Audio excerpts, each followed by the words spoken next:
Morning guys, just about to have my morning coffee, but I thought I'd cover this quite well quickly, but I normally don't do videos that too long. I was listening to a discussion yesterday where someone was on about being depressed. So, well, no, somebody was telling somebody they're depressed, and they've come back sort of saying, yeah, maybe they are, but they got quite, I don't know. It wasn't a case of denial. I think it was more a case they didn't like that somebody was actually saying that they're depressed. But the interesting thing is, it triggered some other interesting commentary from other people. Now, this is online, by the way, not in person. So you got like people in the comment section saying they're not too fussed if they wake up tomorrow. They're not too... If you're in that sort of state of mind, I'll tell you what, you've hit a rut. You need to change everything, and you need to do it. There's a guy that was retired that basically is this all life's got to offer? Well, it is if that's your mentality. Unfortunately, you have to make your own decisions. Apologies, I'm making my coffee. Because I've got a meeting in a bit, so I've got to be ready for it. So I've got to make my coffee, get it to cool down, so I can be ready for the meeting. Right. Apologies. So the point being is, you control all the situation, nobody else. And I understand these issues because I get people trying to box me into them regularly, because I work in a very toxic environment, and it's not just where I'm at, it's just generally the facilities industry can be quite toxic. There's a lot of really bad managers. So just to give you a perspective, it's like I went for a job interview this week and I didn't get the job, and I missed out because of a master's degree. That was it. I mean, the director there actually rang me back and explained, you're a really good candidate, could do this, blah, blah, blah. But it was down to, there's an opportunity to hop about 2 business levels in the next couple of years. Annoyed? Yeah. Frustrated? Yeah, because I'm doing a master's degree. And the problem I've got, that would have been the role if I'd had it already, where I could have just jumped 2 or 3 levels in the business within the space of 2 years. Anyway, do I let it knock me back? The answer is no, because the first thing I notice is, oh look, Matt, you just had it confirmed, you're on the right path. It is the master's degree holding you back. Fantastic. Also, I made friends with the director. Got to know if there's other stuff coming up. He's going to get promoted, so keep friends with him. May only be a short setback if I go with that firm. What's my point? Well, the first thing is, did I focus on the negative, which is I didn't get the job, or did I move on to the fact that I now know it is down at the Masters, and I've kept the contact open for opportunities of expanding my network? Yeah, disappointing on the job, but hey ho, life moves on. I know where I need to focus, so did a bit of work yesterday on my Masters. Bit frustrated on that. I'm not really getting into that, because that is something that's frustrating me, because it's tied in. It's annoying because I want to do the Masters on my own, and the type I've got is tied in with business, and it's got to be signed off for the company. And I don't think I need to change. I'll have to do something to actually make it easier to get it signed off. Bizarrely, I've already gone back and says, well, how about forming my own company, and then I'll do it for my own company, because I can't do it where I am. And it's very hard to say without saying, but there's a lot of structure, processes, etc. that the course is based on. The company doesn't do or follow or have, and they become very defensive. Anytime you try and make something change, it's almost like, how dare you? How dare you? What do you mean? And it's like, because you're supposed to have this by law. But yeah, but that's one of the reasons I needed to move. So that was doubled down on my frustrations. But the point being is, this stuff happens to me. I work in a toxic environment. Our people plagiarize my work. I have zero support from my management in the business.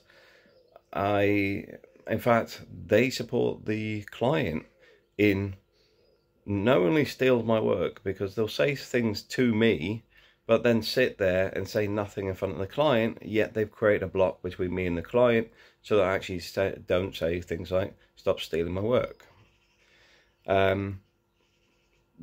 Very strange business model, because my boss works for the client in the sense of they're the same company and I'm a different company. So my boss basically abuses our company instead of defends it. That's the easiest way of putting it.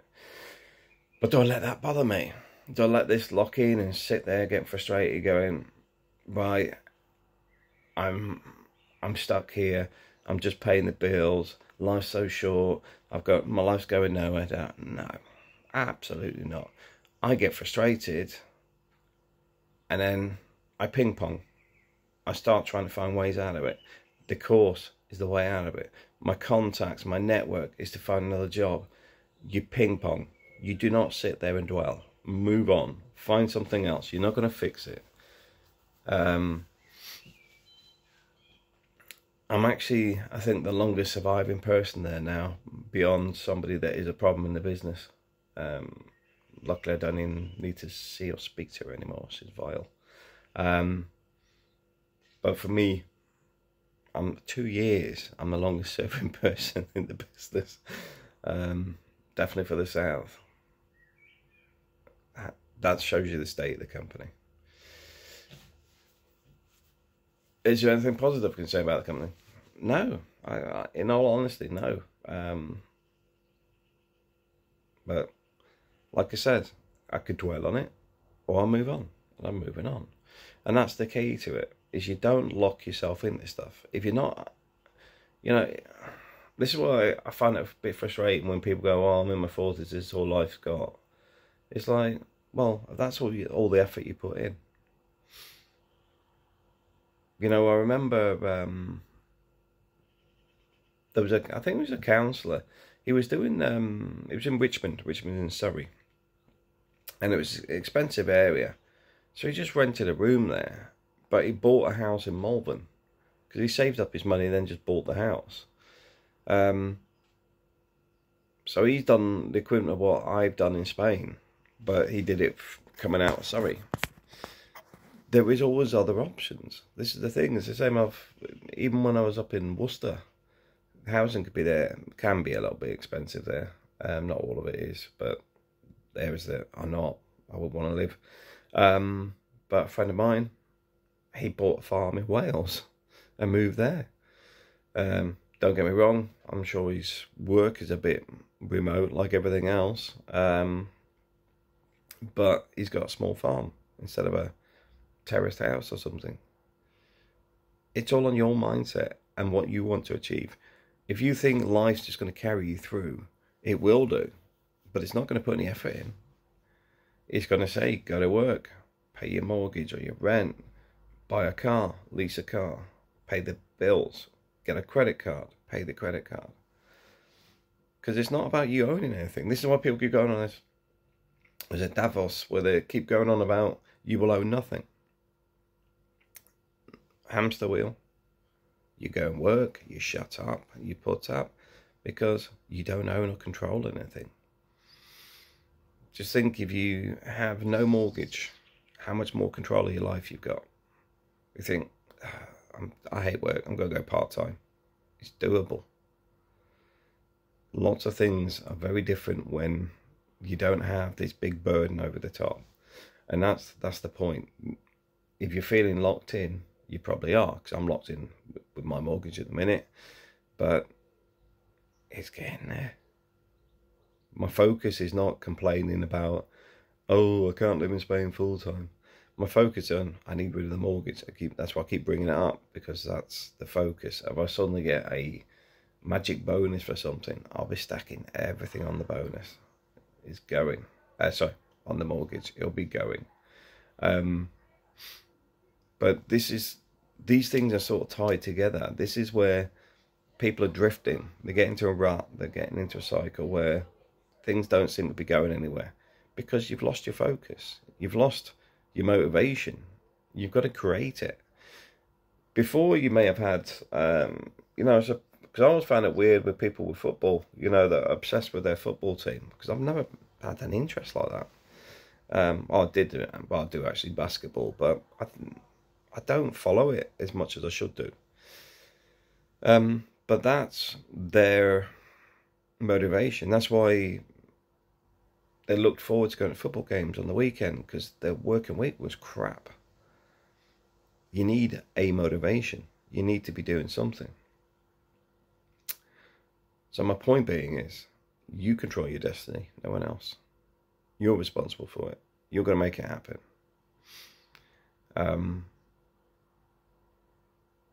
And we can discuss that on the Discord group if you want, because the good thing about Discord is you can create your own names. You don't have to be your real person. Well, only be a real person, you have to use your real name. But it'd be good to actually, for people to engage with each other. Because you'll find the, you know, for example, people that feel lonely, I get it. Well, Matt, you're sad, bad. Yeah, no. It's, the reality is, society's changed. A lot of people took a knock with the COVID. I mean, myself, I was stuck here for a long time on my own, nearly the whole of COVID. And I live in a shared house, and everybody here works in different places. So you can't engage with each other either, because of the risk of infecting each other. So it's like being in full lockdown for 2 years, on your own. Although, yeah, I still went out to work, but often didn't see or speak to most people, because I'm in schools that are empty. I'm engaging with contractors because we're still working, but we had to go through all the health and safety stuff. I wasn't really spending much time with direct engagements. It's more a case of, they let me know a job's finished, I go and check it, yeah, and they may not be there because everyone's keeping away from each other. So yeah, fully understand how people can feel trapped, lonely, etc. But you need to be the one that makes the changes. Society's not doing it. Society is going as far as it can to isolate people. They want you to be a consumerist 24/7. I mean, this Samsung phone does my head in with notifications for crap. Trying to sell me, even Samsung itself, trying to sell me new phones and stuff within its own apps. Oh, here's a notification, we've just bought out. No, go away. And I disabled them all, I think about a week ago, and half of them are already back again. I didn't add any of these. It's doing it by itself. But point being is, society's changed. If you want to be happier, you know what? I'll give you 5 things. I've got to finish this. That'll give me the 15 minutes, because otherwise I'll keep talking. Quick 5 things. I'm going to do these off the top of my head, so if I don't get to 5, bear with me. First one is recognize the problem. Recognize that you are lonely or whatever. Don't just keep griping. Work out what's wrong. Second one is start working out how to fix it. Because some of it may be easy to do. It may be that you have been in touch with the social circuit for ages, etc. It could be things like that. Start working out what you need to change. Third one is try new things.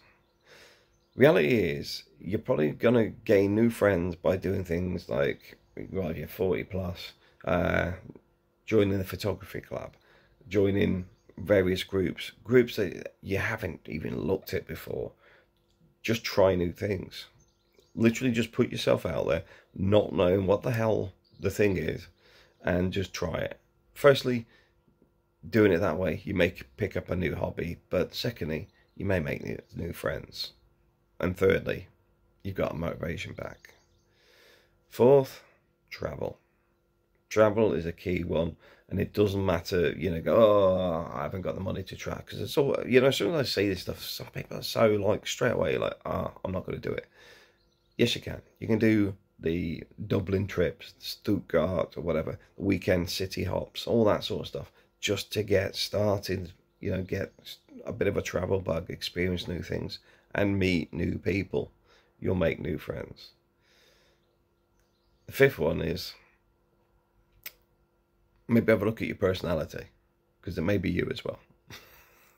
Now, I've got to admit, you'll probably find that if you're griping, moaning, complaining a lot, you need to rein that in. I mean, I know I do it at work because it's frustrating because they don't want to change anything. In fact, yeah. But the point is, you need to look at yourself. Maybe you have to change some of yourself, the way you are. Same as if you don't like approaching people. Maybe get some books on it, or spend a bit of time on YouTube and look for stuff to help you improve your engagements with others. All sounds a bit fluffy bunny, but it's not. It's your life you're playing with. If you want to change it, you can do. But if you're just going to gripe and moan and do nothing, it ain't going nowhere. But that'll hopefully help steer you in a better direction. I suppose number 6, which I wasn't going to do, and I'm already over time, is if it's financial, get rid of your debts. I also don't splurge, because what you may be doing is, because you're in debt, you then overbuy to compensate through consumerism. Realise you're doing it and stop doing it. I mean, I buy a lot of stuff, clothes-wise and stuff, but I'm not even sure why I do it now these days. I keep looking at my clothes and thinking I've got too many clothes, but it's not, for me, it's not a negative thing. I think mine's more to do with the fact is I buy clothes for the wife, the kids, when I'm going home. And because I used to be out in the Philippines, it was a bigger thing. So I need to stop doing it because I travel more now, which means I end up buying more clothes than I need and everyone else needs. But there you go. See, I do it, but mine's actually a positive, because it's a, oh, going home this week, got to get something for the wife, got to get something for the kids. Everything can be changed, and your problems today, they're temporary. They really are. They may be overwhelming or whatever, but you can fix them. And if they're really, really bad, financially, etc., just go bust. You know, this obsession where people say, oh, you must pay that, blah, blah, blah, blah, blah. My view on it is, if you're that deep in debt and depression, anxiety, go bust. Because after, I think it's 6 years, they also lose the power of the courts. It's very difficult to get money out of somebody at that point. And I'm not encouraging it, but I'm just saying there's other options out there. Don't assume the road you're on now is the only road. Because let's face it, any financial institution will not tell you to go bankrupt. They will not tell that's the best option for you. But do think about it. But clearing debt is a key one. Having no debt takes a burden. But also, if you're moving towards retirement, start thinking how you're going to fill that time. One of the guys that worked for me, he does badminton, for example. He teaches kids and stuff. He started a completely, because he likes badminton, but he started a hobby. Well, it was his hobby. Then he got qualified for teaching others, and then he's teaching, even if it makes him no money, because he realises he's got to be busy. Working with, you know, like with me, we do at least 40 hours a week minimum. And now he's got his motivation back and busy doing something else. Now he's retired. There's nothing stopping you doing stuff, guys. There's more opportunity now to do stuff than there was before. Don't get me wrong. Society's changed. Everything's charging for it. You know, it's like, yeah, the green spaces have all been altered, and mad people running around, but at the same time, enjoy life. Get motivated. Thanks for watching.